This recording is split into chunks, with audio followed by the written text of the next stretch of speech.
At Pace Studio on the road in Chicago at Pallet Sound right now with Jodi. Thank you so much, Nick, for being here, man. We really appreciate it. Thank you. Yeah, it's been a total pleasure listening to you sound check and play songs. I am a fan of what you do, and congratulations to you. The debut full-length Blue Heron came out not so long ago, July 16th on Super Records, and we're about to hear a lot from it. That's right. Yeah, 2 weeks ago yesterday. So, I'm going to play 4 songs from it. And this first one is called Go Slowly. And this song's about getting toasted. Or is it?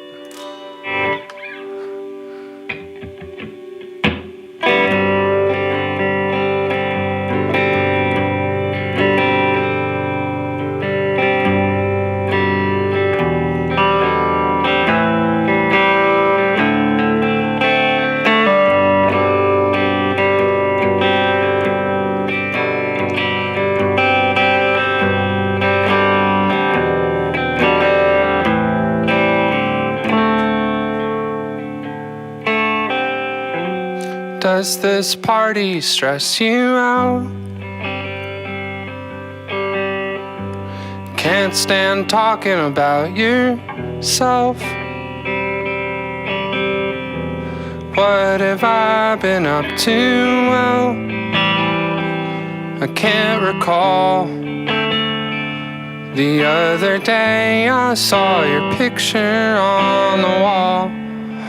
But things are going well. I've just been keeping to myself. I'll try to get it back to you in the fall.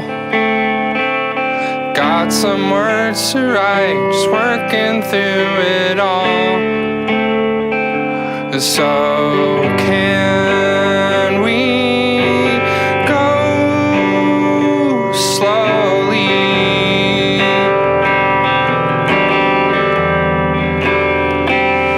I got lost behind the veil, finding other hills to scale.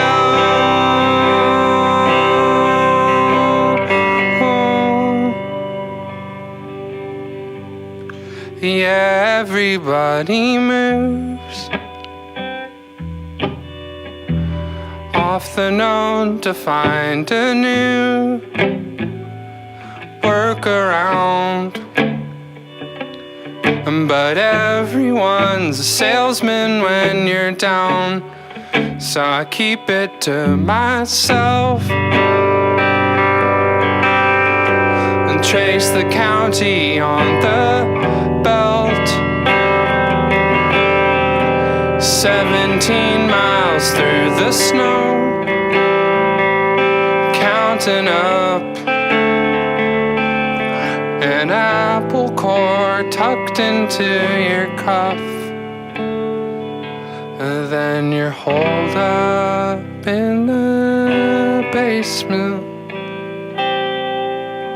and crying to the beat. So can we go slowly?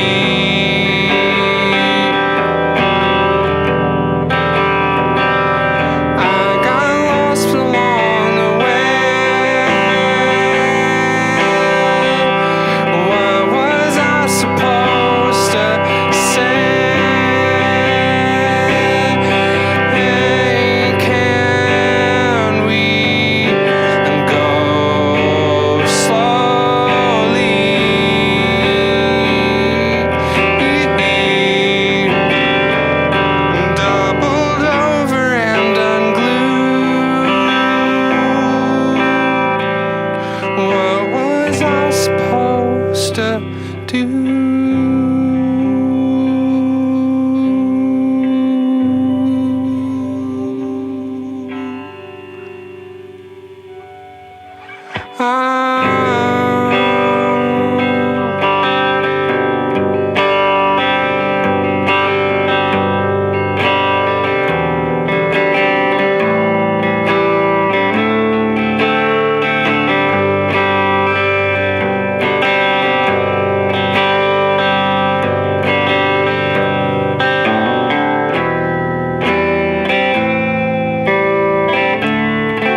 Thank you.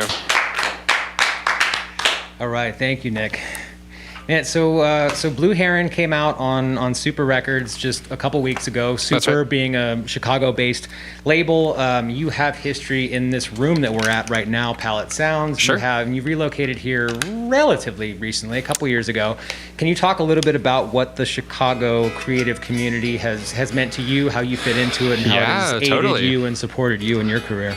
Yeah, I mean, everyone that I know out here, I know through music. I came out here for school and met like 4 people, and everyone else I know from music.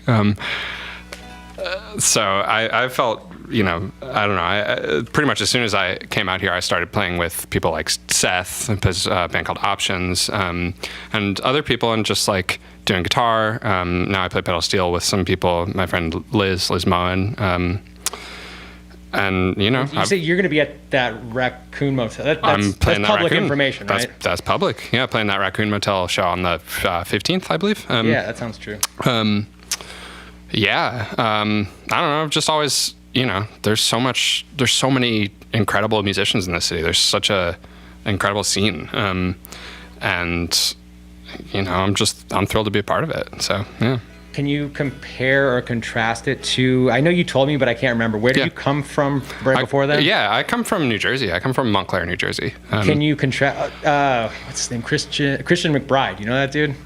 I do know Christian Yeah, McBride. I know that God, there's a jazz jazz house something. I'm blanking on the name. I was way in over my head trying to play in the teen jazz thing that he was a part of, like a couple times. Took some awful chromatic solos, just like super faking it. And someone like Christian McBride can see right through that. But So it might yeah, not. I mean, it met might him, not be yeah. an apples to apples comparison to compare a place like Montclair with Yeah. the population of Montclair being a lot smaller than Chicago. But are there any parallels or like massive differences between Montclair the two communities? is a freaky place with a lot of, at least when I was growing up, a lot of incredible musicians, and I was like very fortunate to play with really good people. Like from middle school through when I graduated high school, and I kind of took it for granted, I think, and didn't realize how special it was until I went away to college, not here at first, and found it kind of hard to find other musicians to play with. And Chicago is definitely the other place where it's been like, okay, yep, the like really special, magical, freak geniuses are all here. Yeah. So yeah. Nice. Good. Yeah, Well, I'm glad. two really special scenes for sure. Good. I'm glad that you found your people. I'm glad that we are here right now. We have felt very well taken care of here at Pallet Sounds. I mean, it's nice to be for at least 5 days part of this community. We felt welcomed here. So thank you for doing great. this, and thank you for the music, man. We're gonna hear more from Blue Heron right now, right? That's right. Yeah. Yeah, this song's called Hawks. It's about smoking on that stuff.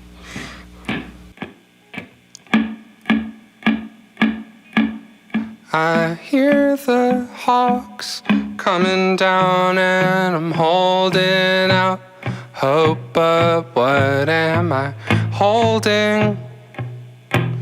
You'll have to haul me off. I catch the bus going north just to sort it out. Open it up to Haley. She'll have to bail me out. You know what to say when I'm all wound up. Sit and play it. Just trying to find that note. Oh, when I get the notion, I ride around till I'm fading. But then it's faded up, breaking out in the moment I close my eyes.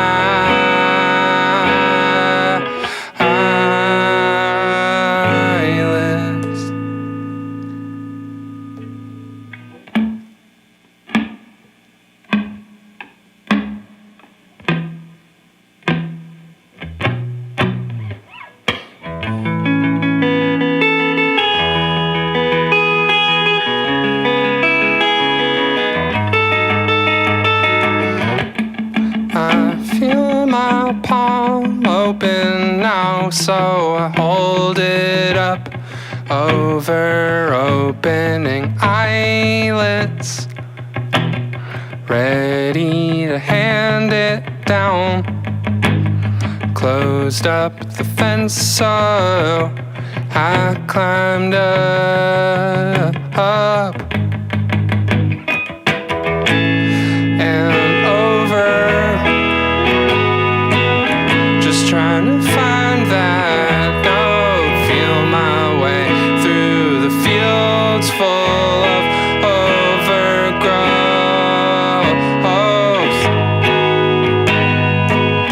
to find them empty. Where'd everybody go when I get the notion I tear around?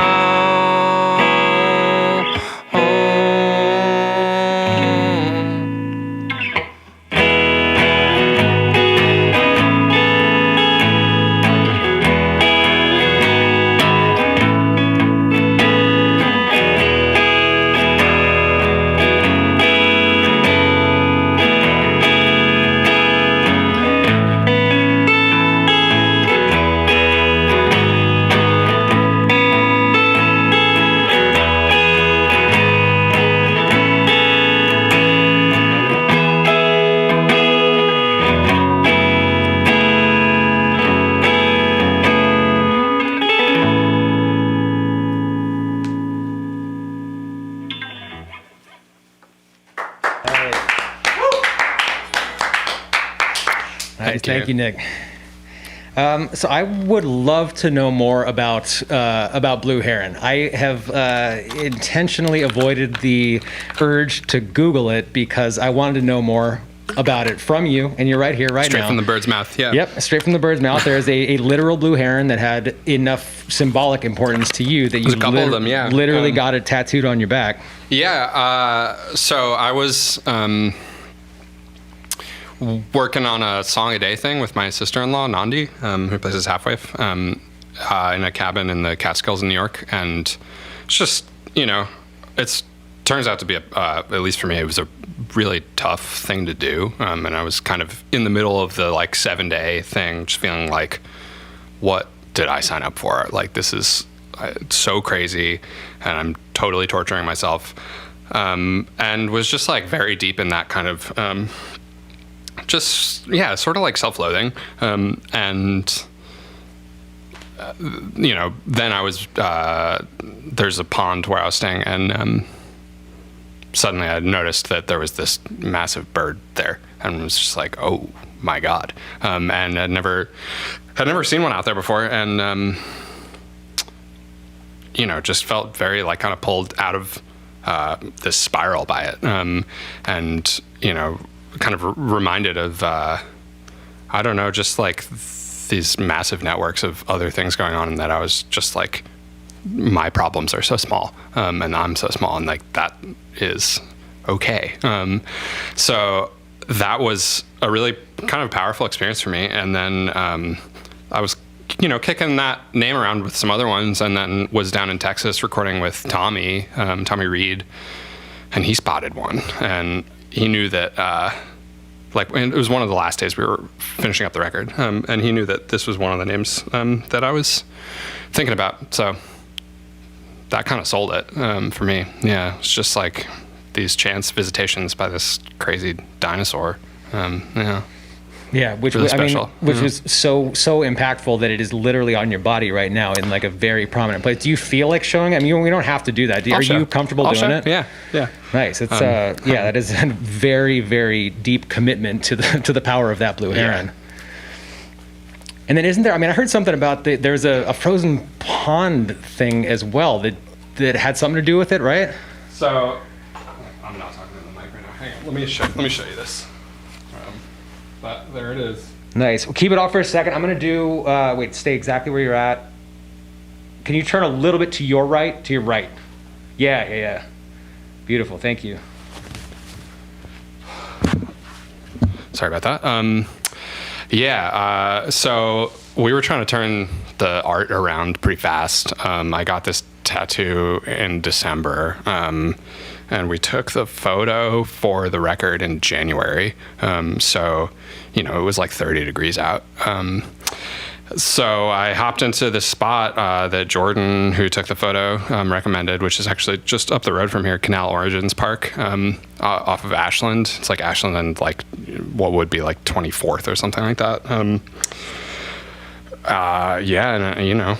was in there for like 15 minutes or something like that, like as brief as we could do, just getting a bunch of shots. And then I went to a friend's place in Pilsen afterwards and just like took a long hot shower, let my feet come back to life. 15 minutes of being frozen is plenty of minutes being frozen. Yeah, it was Is that intense. So that epiphany, that feeling that you had about the Blue Heron and about everything else that's happening externally from us and our problems being not insignificant, but in the larger nature of things, they're not the most consequential. Has that feeling stayed with you? Like, do you still feel that now, or was it kind of a fleeting thing that you grasped and then it went away, or do you still have that? Yeah, I'm on my best days for sure. It's that's like a North Star sort of that I try to look to when I'm bogged down by the BS. Just that, I don't know, that I retreat into nature to think and to write, and it's all connected to that, and finding a metaphor in there for just like trying to be better to yourself and a better part of this community is what it's all about. Nice. Well, thank you, man. Thank you so much for sharing the music with us. Thank you for sharing the inspiration behind it. And there's more. There's a third and a fourth song. What do you want to do third from Blue Heron today? Yeah, I'm gonna play a short one called Water.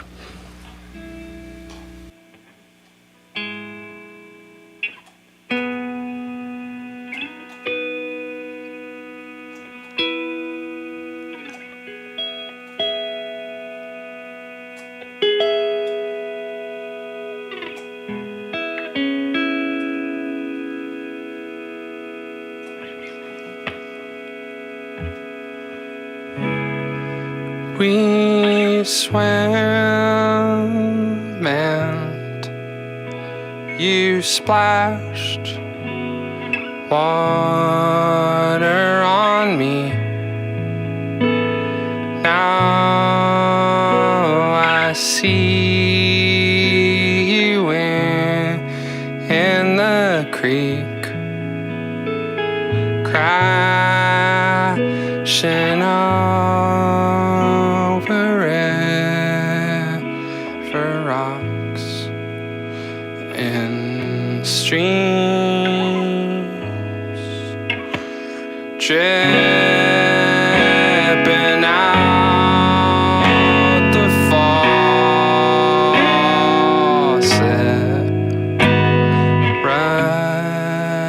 rushing down the street.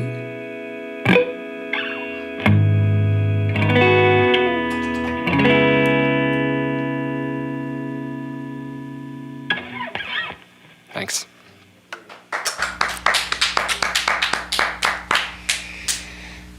So there's, some probably significant portion of the people who are watching this right now know you from your membership in other successful projects that you have been a part of, and so my question is not why would you splinter off and do a solo project, because obviously having a thing of your own, that impulse is very understandable.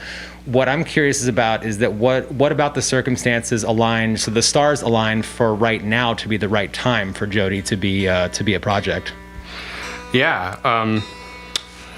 Or rather, 2017. I know the EP came out in 2017. EP came out in 2017. Yep, I was living out here. And then, I was doing stuff with Pinegrove in between. Now I'm back here. It felt like time for me. It was a pre-COVID decision, although I've certainly had plenty of time, during all this to work on stuff. Like this record was not entirely, but largely made during the pandemic, at least recording wise. You get to a certain point and you know what's right for you and you know what isn't. And it was just time for me to do my thing. Sure. So it's just do a level other of stuff. intuition that existed. Did you go down? Did you go to Texas, or were you collaborating with Tommy remotely? I or went how did down that to work? Texas 3 times. Yeah, I went December 2019, March, like right before everything closed down. I was down there during like Super Tuesday, which was brutal. And then I went down one last time in November for a few weeks to just totally finish it up. Just 3 couple week sessions down there to make it all happen. Yeah. Nice. Well, again, thank you so much for your time today. I've enjoyed listening to the record very much. I've enjoyed what you're doing here with us in the studio today. And there's one more to be shared off of Blue Heron. What's the last one today? That's right. Yeah, this song's called Softy.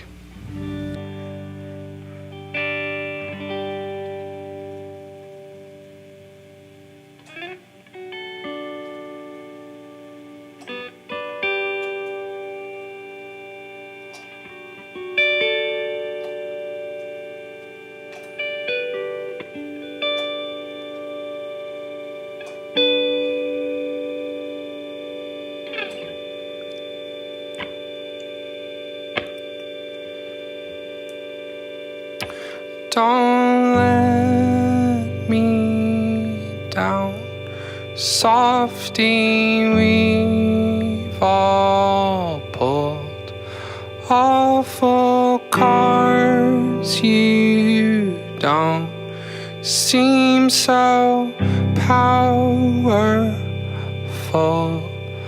when you're on the ground, softly fading out. Coffee on your sleeve. Where's your faith in me? You can always call softy after all. I'm your biggest fan. Hear the show of hands. Here's your favorite show. Here's a telescope. Likens on a truck. You're a lightning bug. There's always untold horror in your own orbit. Softy, go forward fearlessly. You can come back home. You can find that note, and you'll find me too. Softy, just be true.